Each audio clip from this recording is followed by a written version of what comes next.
probably the first one.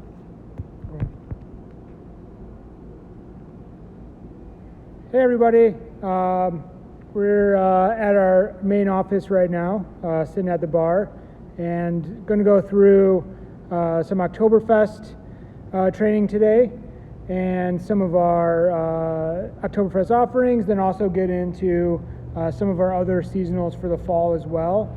So just wanted to start a little bit with some Oktoberfest history and kind of lay the groundwork for the styles of beer that come out of that.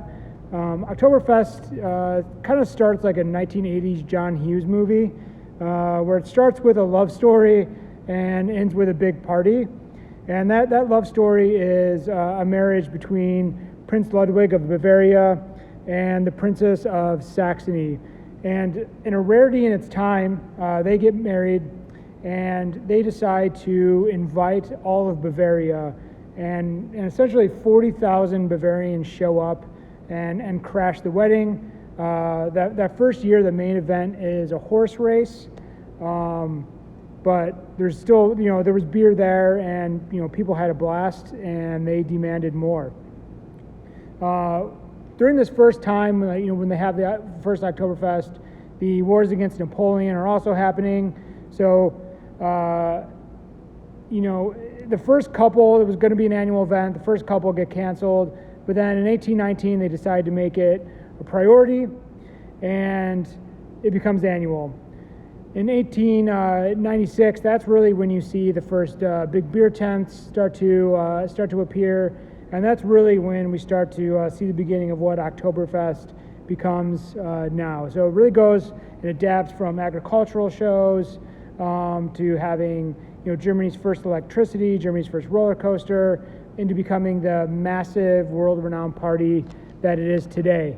And you'll kind of see that a little bit of that old school Oktoberfest still stick around. Modern Oktoberfest is a blend of history and modernity. You see some of those old folk ways meets modern technology. And then just a little bit of the numbers for you now. Oktoberfest currently is about 6.3 million people who attend from 55 countries. And USA is actually the top foreign visitor at Oktoberfest, although Germans are believed to make up about 75% of the total. And Oktoberfest has really been wholeheartedly adopted by American craft breweries. Just about everybody puts on Oktoberfest beer. Cities all over the U.S. have Oktoberfest parties. So it's a tradition that the U.S. has really taken on. Obviously, that'll be a little bit different with COVID happening. We're not going to be able to have those big Oktoberfest parties, but the beers are still going to be in the market. They're still great, and we're still going to be, still going to want to enjoy them. So we're going to go through a little bit of the evolution of styles of Oktoberfest before we get into the beers that we will have this year in market. So there's kind of three distinct eras of Oktoberfest beers, and hopefully you guys can all see them on the bottom. The first one is from 1810 to 1872, which is a Marzen. So Marzen as a term really just means March, translates to March. And these early Oktoberfest, these early Marzens were actually Dunkels. They were really dark lagers. They were smoky. They were roasted. They predated modern kilning techniques. And this is the original Oktoberfest beer. When you get an Oktoberfest today, this is not the style of beer that it is. The next era is what is referred to as the modern Marzen. And this is really what most craft breweries base their recipes off of. It runs from 1872 to 1990. This recipe was created by the Spaten Brewery, which we happen to sell here at Lakeshore. They actually created the recipe in 1841, but introduced it into Oktoberfest in 1871, and the next year it kind of takes over as the official style. There's only 6 breweries who can technically brew this style and have it at the actual Oktoberfest. And then they also make these for export as well. This is, should be noted that this is not the style of Oktoberfest that you would get at Oktoberfest today. At Oktoberfest today is Fest beer, which was introduced in 1990 was originally created in the 70s by the Polliner Brewery, and it was really driven by the taste of the global attendees, most notably Americans who were used to domestic beer. So Polliner introduced this more lighter version, lighter bodied, actually higher ABV, but it's pale yellow, sweet, a little bit more lighter balanced, and people really take to it. And the breweries are also selling more beer with this slightly lighter bodied beer, and they're making more money. So by 1990, it becomes the official beer of Oktoberfest. Some additional terminology that you need to know is Oktoberfest beer.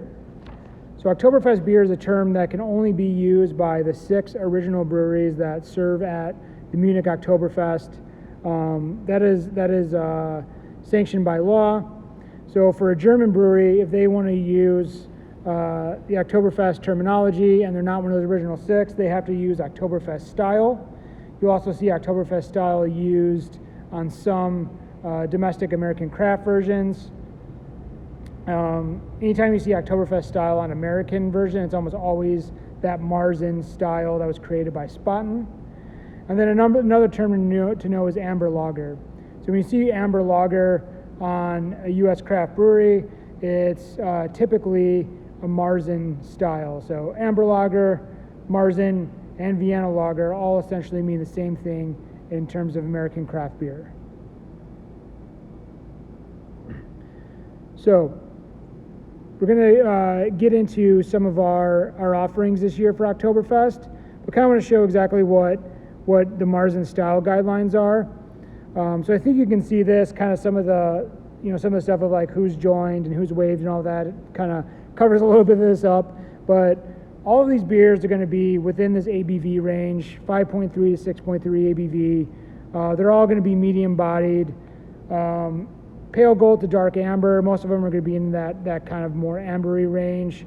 All 18 to 25 IBU, medium carbonation, and all are going to have like a little bit of malt sweetness in the beginning, and then are going to flip more to being a little bit more dry, soft and complex. Even though there's some malt sweetness, they're never cloying, always very easily drinking, very approachable.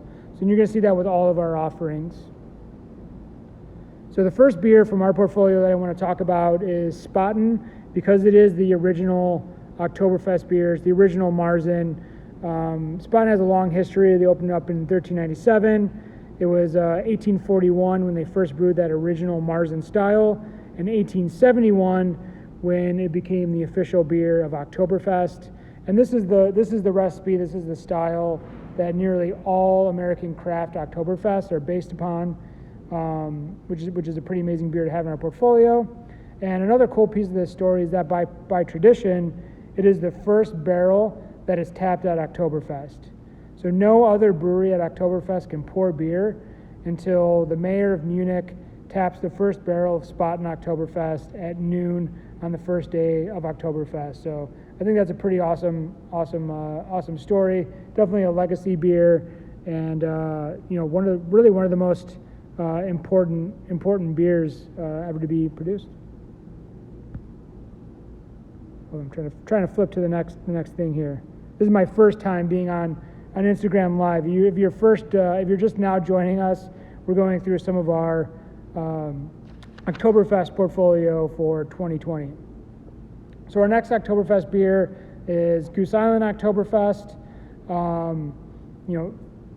Thing to note of this year, this is the first year that it is all in cans, affordably priced 15 packs, which is really great. There's only a few Oktoberfest that are in 15 pack cans out in the market.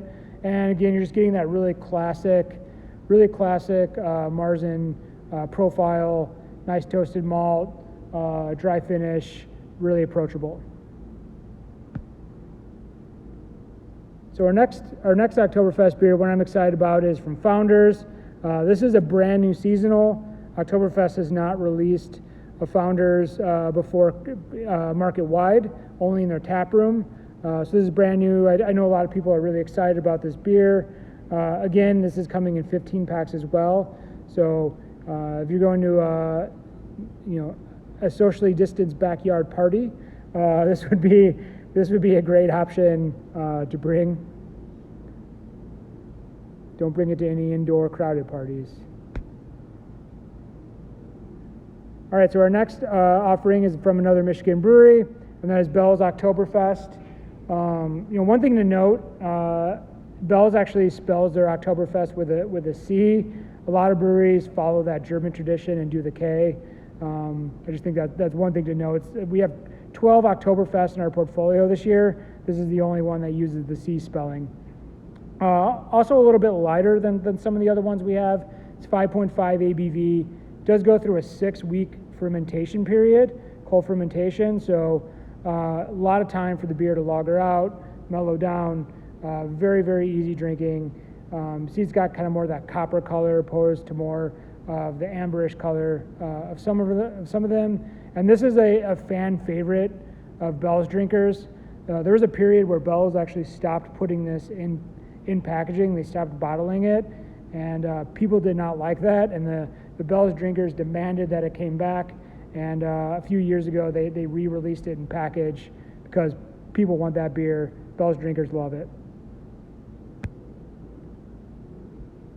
So our next one is Shiner Oktoberfest, which is actually one of my favorite Oktoberfest beers, and it's also one of the most award-winning. So you just see some of the awards up there. A gold medal at GABF. In 2010, it actually won a gold medal in the Oktoberfest style in Germany, which is saying something, and in the motherland of Oktoberfest. But Shiner has a rich German heritage. They were founded by a German immigrant. They do a lot of German lagers. It's really in their wheelhouse. So I think all of that heritage, all those German brewing traditions really come out and shine. Oh, that's a pun. I didn't even mean to do that. Really shine in Shiner Oktoberfest. Really great beer. Also does really well in blind taste testing. So if you look up like U.S. craft, Oktoberfest blind taste testings, Shiner's almost always towards the top. All right, so our next beer is Burnt City Oktoberfest, coming in at 5.2% ABV. I think it actually is our lowest ABV Oktoberfest this year. Local to Chicago, the brewery is actually about 3.5 blocks from where I'm sitting right now in our office. A little bit more on the amber side, nice malty, and then it kind of finishes with a nice floral aroma that I think is a little bit unique and kind of sets it apart from some of the Oktoberfest beers that are out there, and at least in our portfolio. All right, so our next beer is Urban Chestnut Okats, which stands for Okatterschwaf, and I'm sure I just butchered that really badly, but that's okay. That's kind of part of the fun of trying to pronounce that beer. One thing to know about Urban Chestnut that is a really great part of their selling story, especially when it comes to their Oktoberfest, is that it's brewed in the Midwest by a Bavarian brewmaster. So Florian Kumplet, their brewmaster and owner, he was born in Bavaria. He actually trained at Weihenstephan, the oldest brewery in the world, which happens to be a German brewery. They own a small brewery and grain field in Germany as well. So very, very rich Bavarian brewing traditions.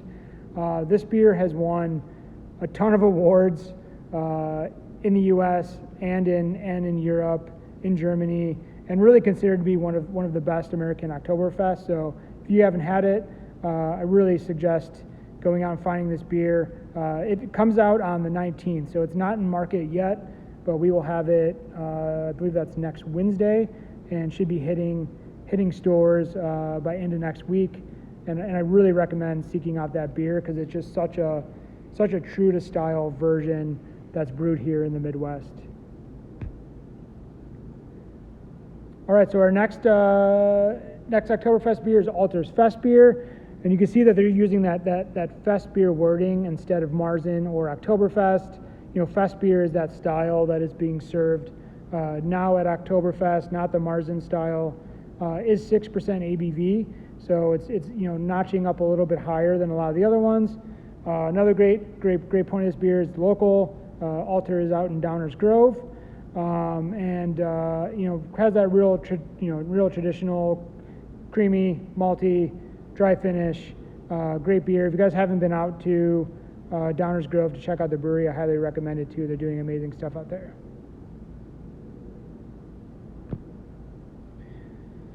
All right, so the last Oktoberfest we're going to talk about today is Surly's. One thing to note is that this is not Surly Fest beer. Surly has completely reformatted their Oktoberfest beer. They used to do a rye hoppy lager, which was kind of set apart from the rest of the beers in the market.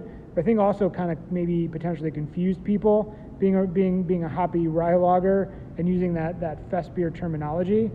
So I think it was 2 years ago they made this kind of more fest beer style for their Oktoberfest party at the brewery, and it became a fan favorite. It was a hit, and they just really switched to that as their Oktoberfest offering. So that's definitely one thing to know, because a lot of people are going to pick up this beer and think it's Surly Fest beer, and it's not. It's Oktoberfest. It's a new beer, and this is the number 4 rated Oktoberfest beer on Rate Beer if you are into that sort of thing. And then we do have a few others that we're not going to talk about today, just because they're only available in very small markets, either down our Bloomington location or very far up north. So we're trying to stick to the ones that are more market wide. I do want to talk about a few of our other fall seasonals though while you're here. So other common fall seasonals that you're going to see in the market: pumpkin, amber, brown, ciders. This is really as drinkers start navigating towards different trends. They're looking for more malt-forward beers, also following more traditional consumer trends that you'll see in other parts of the market. If people are drinking pumpkin spice lattes, they're also drinking pumpkin spice beers, drinking things that are made from apples during the apple harvest. So craft beer kind of follows in that same trajectory. So the first beer to talk about is actually two beers on here. That's Elysian Night Owl, then the Night Owl Pumpkin Pack. So this is Elysian's best-selling seasonal, one of the highest rated pumpkin beers out there. It has an extremely loyal following. People love this beer, and up until a few years ago, Elysian was doing 13 pumpkin beers at the same time. Now they've kind of scaled it back a little bit, focusing on that core Night Owl. And then we also have this brand new pumpkin pack this year. Has 4 different pumpkin beers. There's a coffee, an imperial, and a pumpkin stout. And then also has the original Night Owl as well. So that is hitting the market on September 1st. So a little bit of a sneak peek for y'all.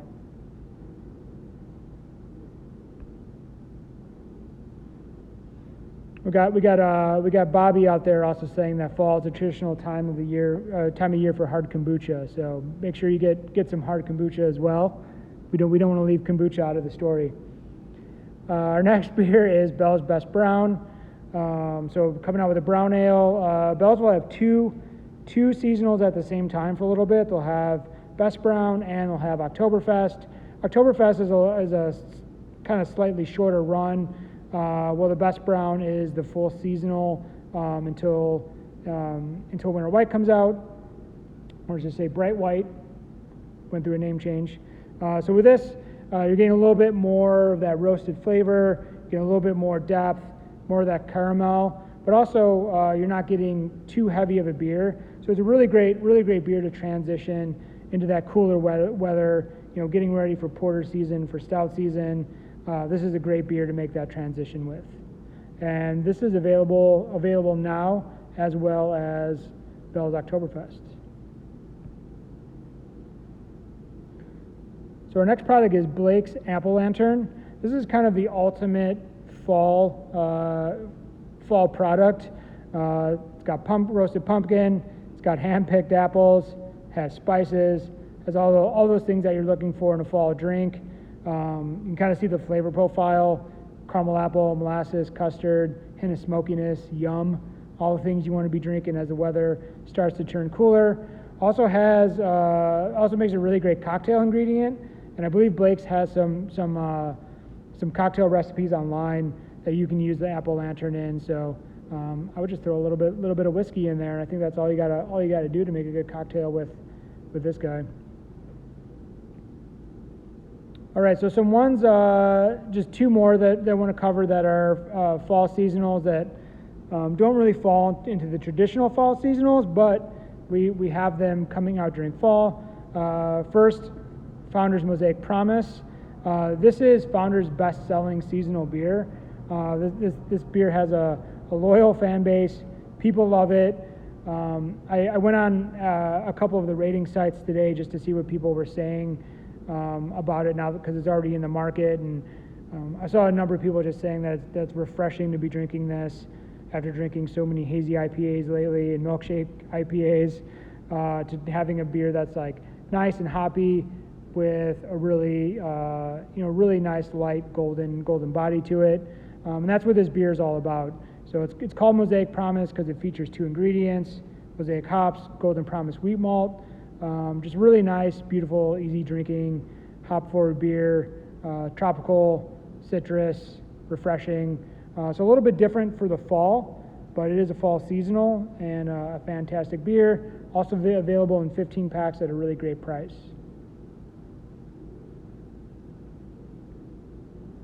And then our last seasonal to talk about today is Alaskan's Fireweed Blonde. So this is a brand new seasonal from Alaskan, just coming out in 2020. One thing to note is that it is in cans.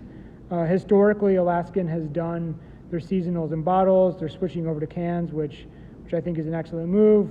Craft drinkers want their beer in cans, and a pretty unique style for a fall beer. It's a blonde ale that's really light, easy drinking, approachable. Something you can drink in the summer, but doing that as a fall seasonal kind of set them apart from some of those other beers that are in the market. And then brewed with a touch of fireweed honey. I had actually look up what fireweed honey is, but it's unique to Alaska. Made from honey from bees that feed off of these fireweed flowers, and pretty cool ingredient.